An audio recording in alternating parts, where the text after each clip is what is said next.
Will he play on Sunday? Yeah, look, he had a light training on Wednesday, so we'll test him out again a little bit more and up the load. And look, we're hopeful, but we'll know after he gets through these two practices.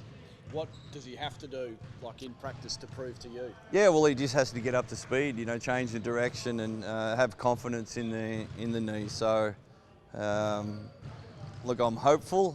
I'm a betting man. I maybe say maybe, each way bet. But yeah, hopefully he gets through fine. So he's had two practices, as in today and tomorrow, or this is the second one? This is his second one. So he had a light practice on Wednesday, Yep. and just now he'll have pretty much a full practice today, off and on, and hopefully it recovers well and he can play with a bit of discomfort. Does the rest of the season come into consideration for these types? I mean, you're really only still early in the season, aren't you, as well? So you've got to make sure he's right to go. Yeah, well, the good news was nothing structurally wrong with it, so it was just bone bruising and see how much pain and discomfort he plays in. So it's been good. He only play one game, or he's missed one game, so hopefully that's the only one that he misses. How did he look when he was moving? The pain is obviously a problem. Has he got movement when he Well, I'll tell you after that, but yeah, he's just working back into it.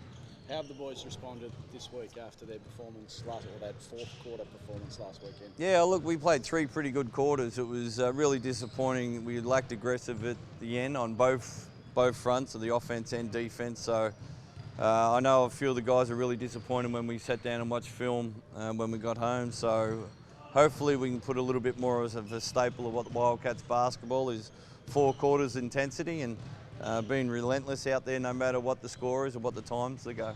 Sometimes in those runs, just one three-pointer stops the runs and change. Missing Tarico, do you sort of think, oh, that made a big difference in that fourth quarter? Yeah, look, obviously with his maturity and his ability to calm things down and his demeanour out there really helps us in those situations. We just couldn't buy a bucket at that time and probably got a little bit put out of sync, and off defensively we allowed too many uncontested shots, and that's more that we were concerned about. You've travelled around the world, I reckon, probably 3 times in the last little bit. Are a few of your boys fatigued? Like Nick Kay just looks a little bit off. He's trying hard and he's doing everything he can, but do you need to look after them a little bit more?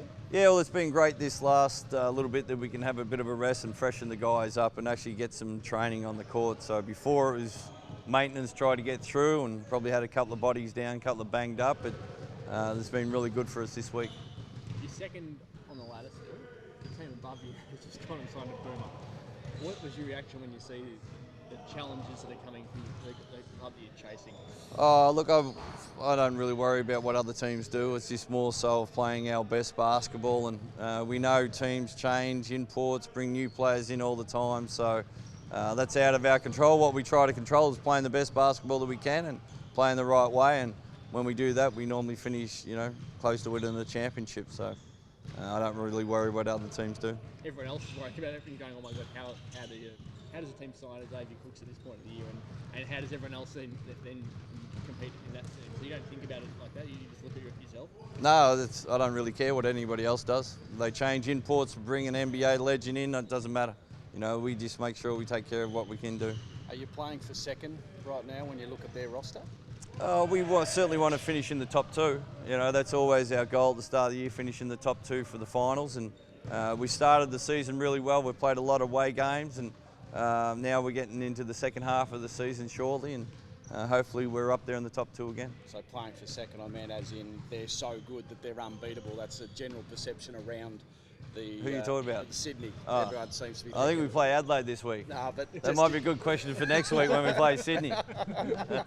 What about Adelaide then? Yeah, well, look, Joey's, I think they lost 3 or 4. Joey's a great coach to get them back on track, and the last 2 games have been really good. So we know how explosive they are, especially with Randall, and are going to get our hands full. And it'd be great to get back to the Perth Arena. We've only played 1 game there in the last 5-6 weeks, so really looking forward to getting back in front of the Red Army.